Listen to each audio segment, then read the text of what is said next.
This podcast is a quest for well-being, a quest for a meaningful life through the exploration of fundamental truth. Enlightening ideas, insights on physical, mental, and spiritual health. The inspiration is love. The aspiration is to awaken new ways of thinking that can lead us to a new way of being well. Welcome to Body, Mind, and Soul Healing Conversations.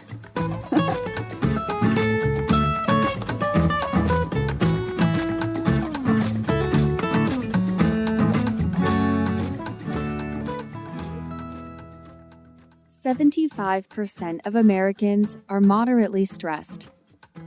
75% of Americans are also lonely. More than 33% of us sleep less than 6 hours a night. In addition, 77% of us use social media daily, and 81% of us own a smartphone. Why are these statistics important? Because loneliness, sleep deprivation, social media use, tech use, and even gut imbalance, which the Huffington Post refers to as the modern plague, are all causes and results of stress. Stress is the reason for at least 75% of today's doctor's visits, costing the U.S. billions per year in employee absenteeism, accidents, and illnesses. 9/11, climate change, a historic economic crisis, numerous mass shootings, an inordinate amount of school lockdowns, a foreign attack on our election, a politically divided country, tech-induced anxiety and addiction, and information overload. Since 2000, these unique to our time phenomena have created a petri dish of stress in the U.S., causing a host of emotional and physical ailments. Here's the problem. While the well-researched psychological theory on attachment tells us that secure attachments to each other and to our nation create resilience to stress, our current American culture is creating barriers, not pathways, to human trust and closeness. Valeria interviews Dr. Meg Van Dusen, the author of Stressed in the U.S., 12 Tools to Tackle Anxiety, Loneliness, Tech Addiction, and more. Dr. Meg Van Dusen received her BA in English from Santa Clara University in 1985 and her PhD in clinical psychology from the California School of Professional Psychology in Los Angeles in 1992. She has worked with children, adolescents, and adults both in inpatient and outpatient settings throughout the Los Angeles and Seattle areas.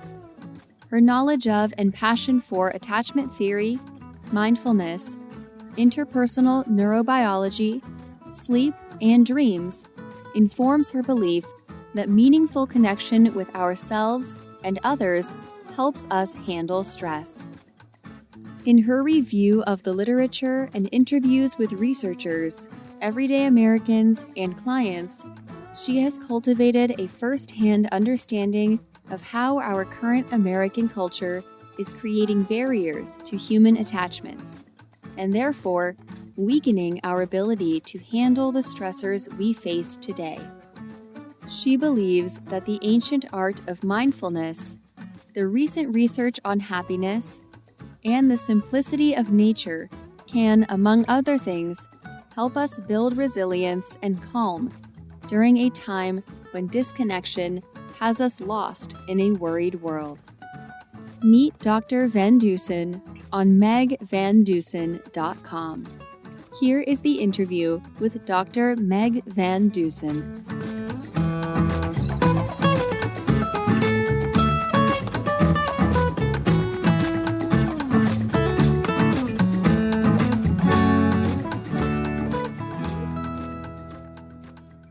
In your own words, who is Dr. Meg Van Dusen?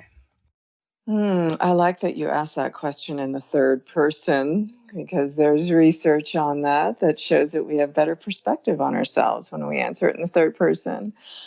So let's see how I do. Meg Van Dusen is someone who has been fascinated with the intricacies and nuances of relationship, and someone who seeks to help people grow and heal by understanding their relationship to themselves, each other, and nature. And I would say Meg Van Dusen is also somebody who really enjoys sitting on a nice California beach, enjoying good food and good friends, and music. So your book is titled Stressed in the U.S., 12 Tools to Tackle Anxiety, Loneliness, Tech Addiction, and more. But before we talk about some of the topics in your book, I have these warm-up questions, as I mentioned off record. The first one for you, Dr. Meg, is what does it mean to be a human being from your perspective? Well, to be a human being means to be present and alive and aware of how our actions affect ourselves and other people. Being human is being connected to anything and everything that's happening in this moment. My follow-up question is the purpose of the human experience. What do you think that is? Well, I really think that life goes better when we understand who our true self is and we live as authentically as possible. I think our purpose, our individual purpose, falls into place much more easily if we are living true to ourselves, if we are living honestly and authentically. Authenticity, being true to ourselves, it really sounds like the ultimate goal. And I wonder, how do we know when we are there? Is there a destination, a moment in time when we are there with being authentic all the time? Well, I talk a lot about the gap that exists between our true selves and our false selves. And we have a lot of false self activity going on these days, basically with social media. Social media really promotes a persona. And, I look at how to get to the true self by understanding what the false self is. So the false self is trying to be something for other people. So trying to meet what you perceive might be expectations of another human being, of a group, of a society, as opposed to being honest, open.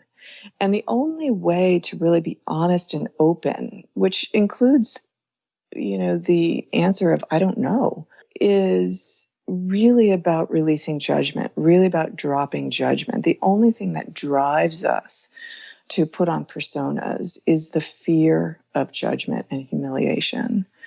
And so if we learn to release judgment, if we learn to be with ourselves and be accepting of ourselves no matter what, then we can begin to explore who we are and what is true for us. For me, it has been a challenge is the balance between caring and loving others, attaching to them, but at the same time being authentic enough to care for myself and love myself at the same time. Yes. I talk a lot about compassionate boundaries. Yeah. So talk to me for a moment, since we are already getting into the topics in your book, self-compassion.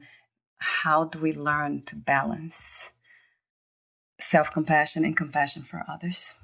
Well, I think the thing that people should know is that to work on oneself is automatically has a reverberating effect positively on your relationships with other people. So if you learn to be self-compassionate, and that doesn't mean condoning, it means understanding why you do what you do and being curious about that instead of critical. So not being critical of yourself, being curious and understanding, and always striving to be there for you no matter what, regardless of mistake, regardless of anything. When we develop this ability to be self-compassionate, to be there for ourselves no matter what, then we have a greater ability to be present and open to other people. And that includes being able to say no to other people, being able to say, I'm so sorry I cannot help you out today. I'm needing to take care of myself, or I'm needing to, attend an important, meeting. So that compassion toward other people is not people pleasing. It's understanding the other person's dilemma or situation. It's communicating that understanding. And you may or may not be able to help them in that moment, literally, but communicating the understanding of their suffering or their dilemma is what compassion for other people is. And it doesn't necessarily mean that you have to release boundaries around things that are important to you for the sake of them. When you say the practice of self-compassion, would that also mean loving ourselves unconditionally? Would that be the same thing in a way? I think it is loving ourselves unconditionally. I'm not really sure what you mean by unconditionally, but I guess what I think of in terms of self-compassion goes back to this idea of it's not holding ourselves accountable. So self-compassion holds us accountable. It's not giving us a free pass to say, look, whatever you do is okay, it's okay, it's okay. Not necessarily. We can all hurt other people intentionally or not. And, it's about holding oneself accountable, but being understanding, curious about perhaps why you did what you did, and helping yourself to course correct with love. It's forgiving yourself. We cannot go through life without making mistake. It is inevitable. But mistake always allows us the opportunity for growth if we approach ourselves with understanding, i.e. compassion. And that's providing safety for ourselves.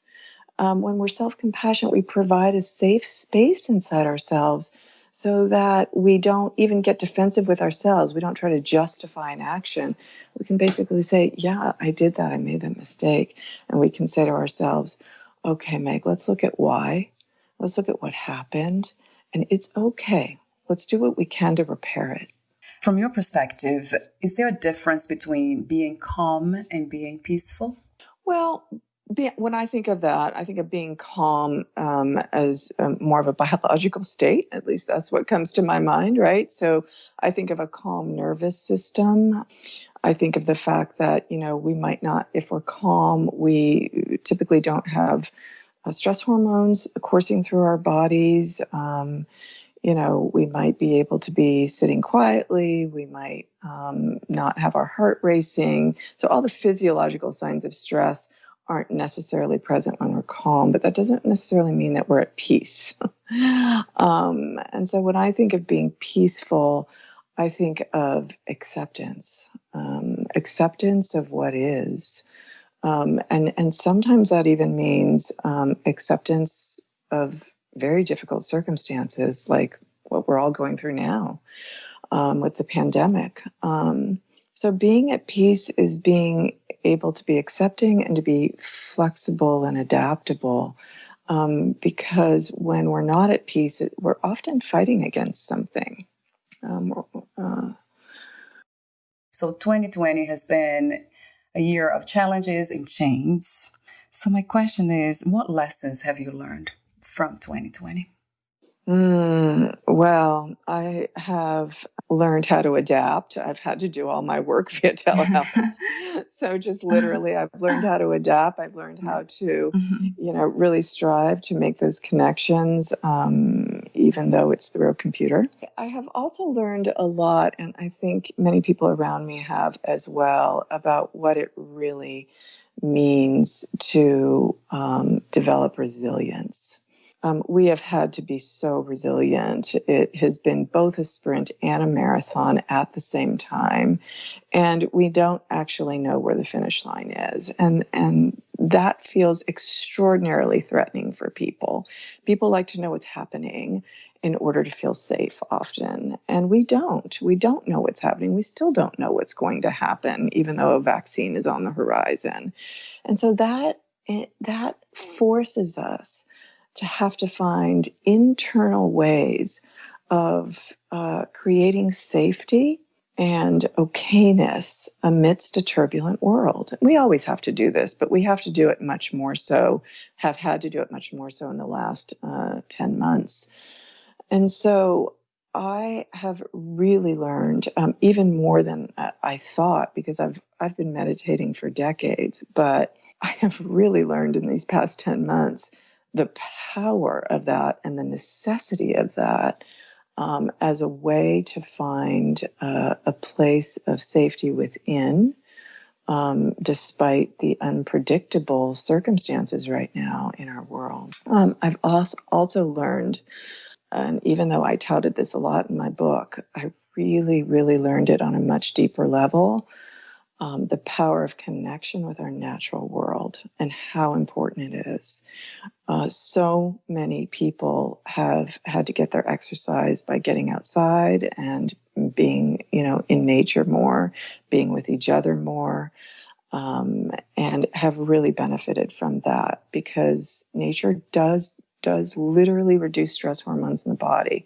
But more important than that, it's the archetypal mother. And we have been living in a really tough, with a really, if we look at attachment theory, difficult father figure at the helm. And so we need a nurturing mother right now, and that is Mother Nature. It creates a holding environment for us. And, this is not just based on an idea. Studies have shown that nature helps us feel more connected and more connected to something that's bigger than just ourselves. And so that's been a really powerful healing tool that I think we've all been more, I've hoped that many of us have been more aware of during this pandemic and more appreciative of. And I really hope that carries forward even after we get a vaccine. And speaking of Mother Earth, Mother Nature, I have two questions for you that relate to being a female in a human body. What do you love most about being a woman?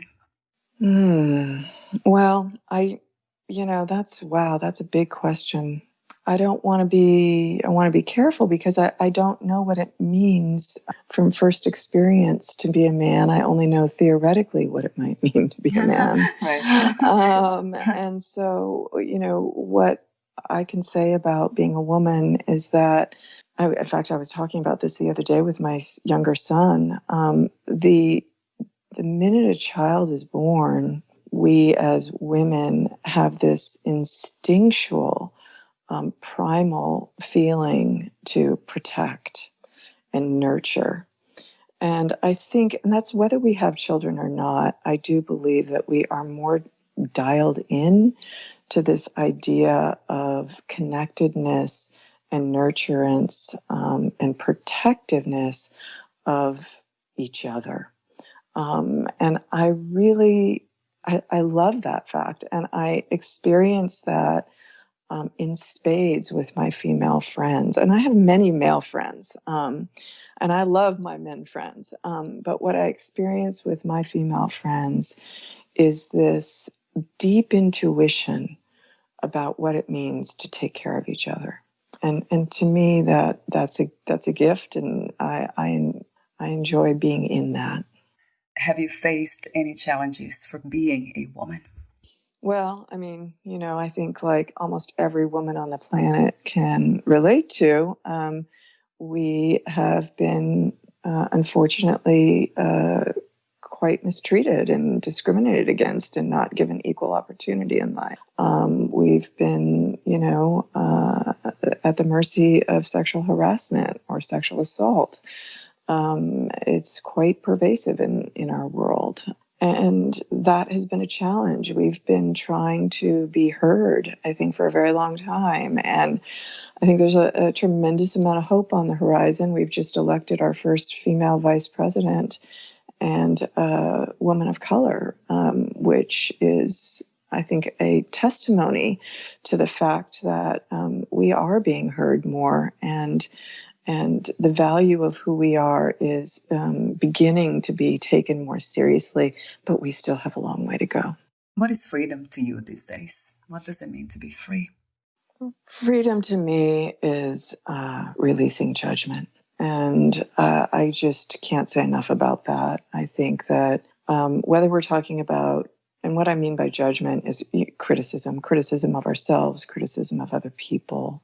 When we are critical of ourselves, we are threatening ourselves. We're creating stress in our bodies. And people do this multiple times a day without even realizing it. We're also quite critical of each other. And that creates stress both for us and the other person, because we see the other person as the enemy. When we release judgment, again, releasing judgment is not condoning bad behavior. It's being less critical and promoting curiosity and understanding of why people do what they do. But releasing judgment really is the key to releasing anxiety. I love that wisdom. Yeah, to me, it's the ultimate freedom. It means we can move about the world with a big exhale, you know. What is your understanding and idea of spirituality? You know, we often talk about we have the mind, the body, and the spirit. And the spiritual world to me means our connection with something greater than ourselves. And I don't have a particular definition of that, because I think people experience spirituality, in other words, connection with something greater than themselves, via nature, via the concept of God, even via meditation. And so it really is this idea of being connected with something greater than us. And it's not necessarily always something that we can see, but something that really allows us to be held by the divine. And again, the divine may for some people be belief in God, and for others be Mother Nature itself. So, how did you become a writer, and what was the inspiration and also intention of writing your book, Stressed in the U.S.? You know, I started writing, I remember being 7 years old, and my parents gave me a colorful pad of paper in my Christmas stocking. And I just was in love with this colorful pad of paper, and I started writing a journal at the age of 7.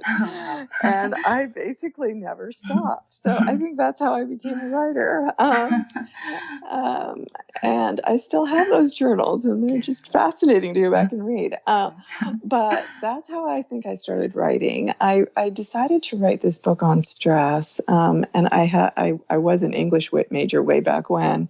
And so I started out being a journalistic writer, but then I switched to psychology and became a psychologist. So I really hadn't written at all since I'd written my dissertation, which was eons ago. But I was noticing that I had a lot to say, because not only in my own life, but in the lives of all of my clients, really, they were coming into the therapy room, not just talking about their personal stress, but talking about things like mass shootings and global warming and terrorism and addiction to their devices, and things that felt to me that were now more universal stressors, at least in our country, and that everybody was suffering from. And so I had always been fascinated in things like sleep and anxiety and loneliness, but it seemed to me that stress was really the driver of all of these things. Stress seemed to be the driver of loneliness.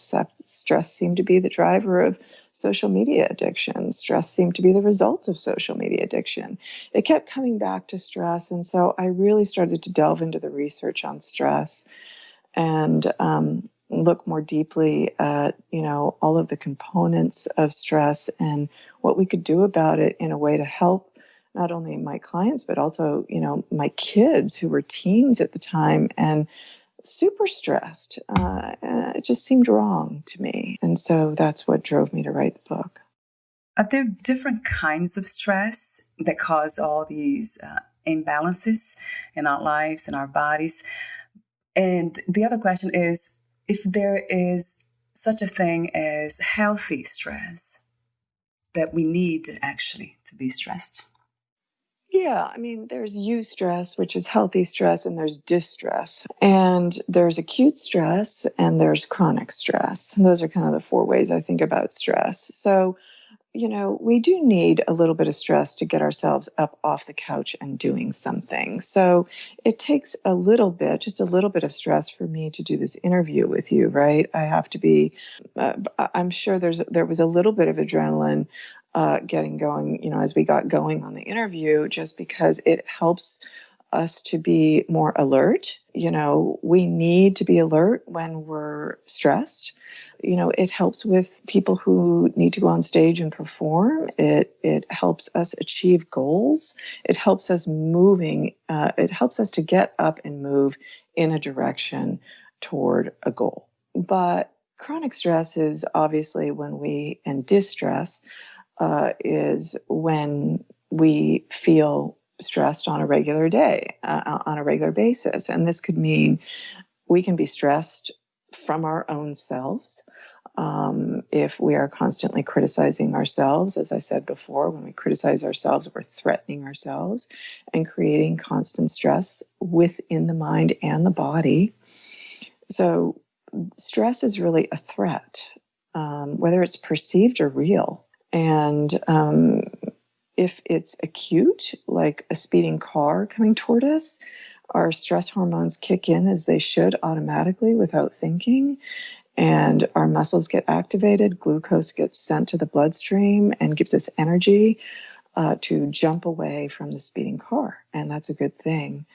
If it's acute, like having to deal with a critical boss every day, or a child who has to deal with his bully on the playground every day, then we actually have stress hormones that our body never resets back to baseline, and the stress hormones keep coursing through the body, and that creates inflammation in the body and eventually creates disease in the body and is quite damaging to us in a multitude of ways, including anxiety, depression, all kinds of things. I could go on and on about distress. So, yeah, there's a difference between eustress, distress, acute stress, and chronic stress. That's very good to know. Another question I have is about stress being caused by an unknown or unconscious beliefs or thoughts even.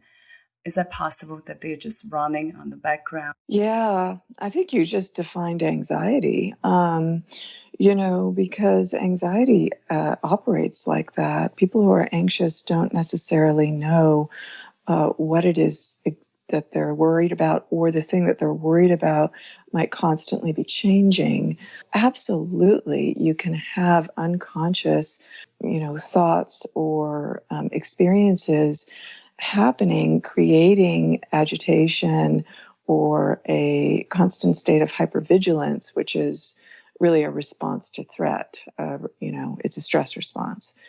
And not know why, because you can say, gosh, my life's going, it's going pretty well. I'm comfortable. I've got a great job. I've got a great relationship. I'm not worrying about money. I'm really okay. I'm healthy. I'm okay. But why am I so agitated? And it often has to do with what's going on in the unconscious, which is why therapy is such a great thing. Right. Because in therapy, we try to help raise the unconscious to consciousness and discover why our bodies or our brains might be reacting in a particular way, because we often don't know. And sometimes that has to do with past trauma that's being held in the body. So past trauma, would you say fear to unconscious fears? Unconscious fears, absolutely. There can be a multitude of things our bodies and our brains are responding to.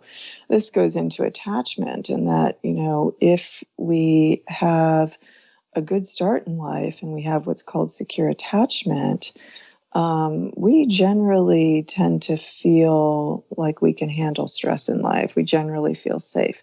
If that gets started on the wrong foot, and we have one of many different kinds of insecure attachments, we might grapple with what you're describing, which is, sort of a constant state of dis-ease. And that might be linked directly to a malfunctioning hypothalamus pituitary axis, which is the main stress regulating system in the body that can have not formed well enough when we were infants or toddlers or young children because of various traumas that we experienced.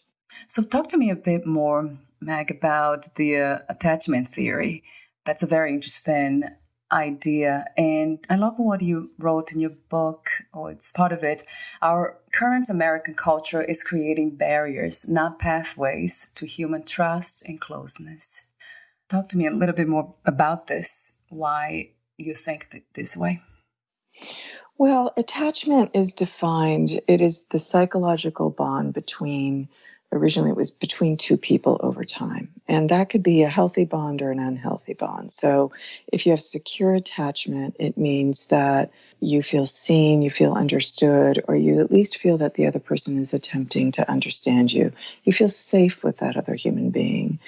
And our secure attachments in life are really formed as infants and toddlers. And I go into that in a great length in the book. I could spend hours talking about it now, but I won't. What I also talk about in the book is that we can also have secure or insecure attachments within ourselves. And we can have secure or insecure attachments with our nation, as we personify nations as father figures or mother figures. We often can refer to our nation as the motherland, or the head of our nation as the father of our nation. And so when we don't feel seen or understood by our nation, we are also creating what I call insecure attachment. And so what I think has happened over the last couple of decades is that there have been both events in the United States and cultural phenomenon in the United States that have been catering to insecure attachment, that have actually been injuring what we may have had as secure attachment and creating insecure attachment, namely things like 9/11, where we'd never had a terrorist attack on our own soil before and created an enormous sense of insecurity. In fact, anxiety and antidepressant medication skyrocketed after 9/11. People didn't sleep well after 9/11. People experienced post-traumatic stress disorder after 9/11, even if you just watched it on television. Mass shootings have, been events that have been occurring more frequently. Systemic racism is becoming, it's not that it hasn't existed, it's just more visible with video. And it's extremely distressing and extremely threatening. And then there are cultural phenomena like the pervasive use of technology, the pervasive use of social media, which doesn't help us feel safe with each other. We see that we're in competition with each other with social media. Technology actually makes it harder to communicate with each other because we're not in the flesh, we're not speaking live, we're often texting. People are misunderstanding one another. People are breaking up with each other over text message, and it breaks down, the ability to learn how to have intimacy with each other, and the ability to feel safe with each other, just to name a few. Unfortunately, lots of reasons to be stressed and fearful and all that. I do connect stress to fear on many levels. Oh, yeah, definitely. Yeah, so that while the stressors are going up by stressful events, the resilience, our secure attachments are decreasing. Yeah. In your book, you present the 12 practices to tackle stress and strengthen attachment. So I have them in front of me. We won't discuss all of them. You have mentioned some of them. Release judgment. This is a very important one. It might be the most important in a way. Eye contact. and love all of them. But talk to me a bit more about the practice of mindfulness and meditation. Mindfulness is so powerful in so many ways. The core concept of mindfulness is non-judgmental, compassionate awareness in the present moment. Well, this can also be understood as attunement, which is the underlying concept of secure attachment. Attunement is being present and compassionate with another person. And so when we are practicing mindfulness, whether it be via mindfulness meditation or just being present while we're eating our food, or being present while we're listening to one another, like you and I are doing right now, we are actually building secure attachment. So one thing to know about secure attachment is that if life gets off to a bad start and you develop an insecure attachment, it's not set in stone. You can actually change your attachment style throughout life. And one of the ways that we change attachment style is by mindfully meditating. Because when we mindfully meditate, we are practicing attunement, that core concept of secure attachment, which also helps us with emotion regulation, helps us with cognitive ability, sharpening cognitive ability, and it helps us with understanding how to relate to people better. There's so many things, so many benefits of mindfulness. And people often misunderstand mindfulness or shy away from mindfulness because they feel like they don't have time for it. It sounds like meditation, or it sounds like some religion, or, and it's really not. What I say in the book is you can just start by practicing mindfulness by stopping for 60 seconds, putting down the device, and focusing on your breathing, focusing on the air that's moving in and out of the nostrils, just paying attention to the sensations. You can practice mindfulness by just sitting for a minute, taking a break from your computer, and noticing the sensations in the body.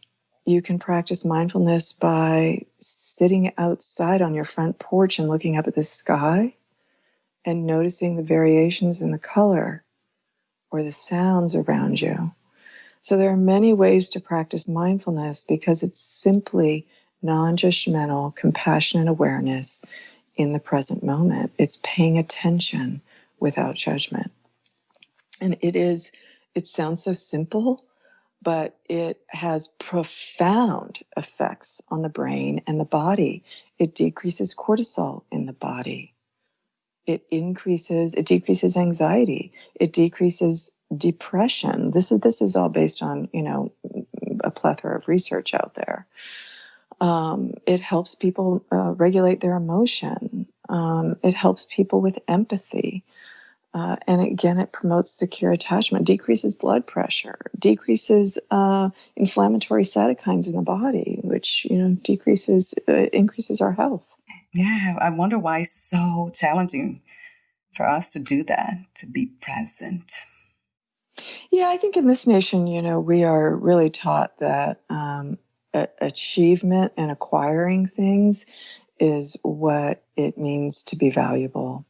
And so we are running after things. We are chasing the money, fame dragon a lot, unfortunately. And we're also, and I don't want to just blame ourselves for this, we've experienced a shrinking middle class, and we have to work a lot. A lot of people have to work a lot just in order to make ends meet. And so people are running between their jobs and raising kids and whatnot, and have gotten used to that. And the nervous system stays activated and then forgets how to calm down.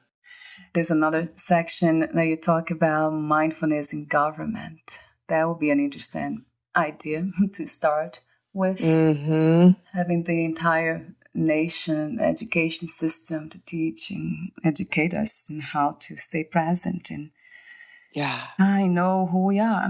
Not just who, but what we are. So we are almost at the end. I have a few more questions for you. Would you like to add anything or read a passage in your book? I just really want to say that I think people are really trying hard in life to be happy. And I think it's not as hard as we think it is. And that if we just take the chance of slowing down, if I talk about pausing, if we just pause, and the pandemic has actually caused us to have to do this. If we just pause for a minute, several times throughout the day, and take in the sounds around us, ask ourselves, how are you doing? Just address yourself by your name. Meg, how are you doing right now? If we just do that simple thing, we can start to tune in. We can start the process of building secure attachment, and we can make life go better.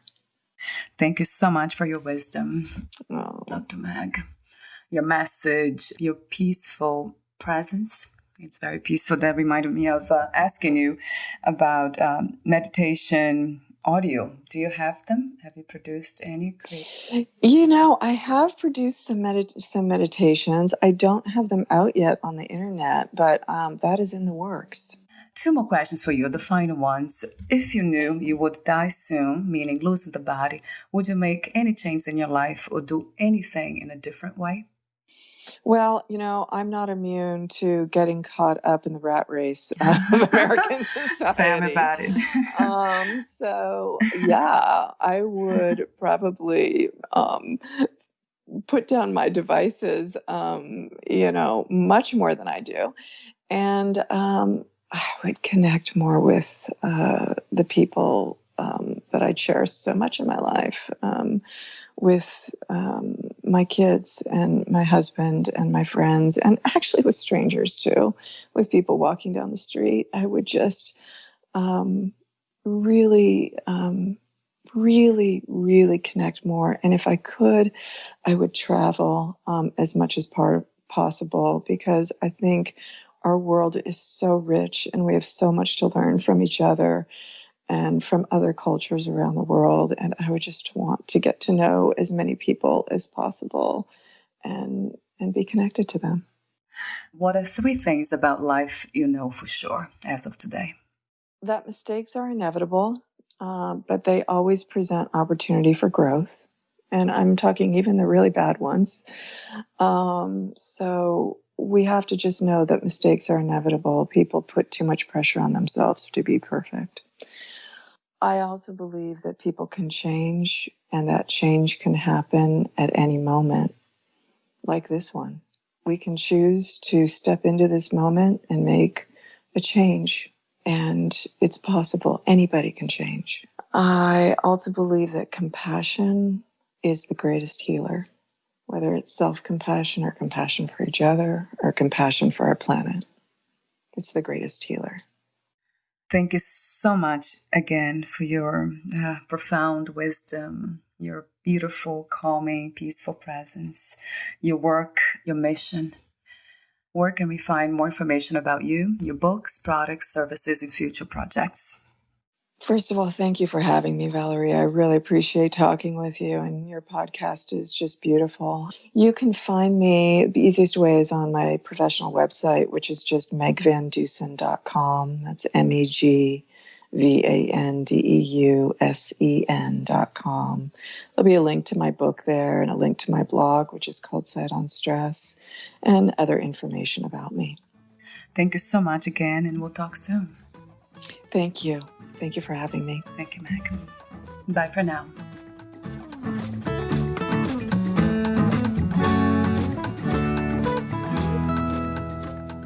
Thank you for listening. To learn more about Dr. Meg Van Dusen and her work, please visit megvandusen.com.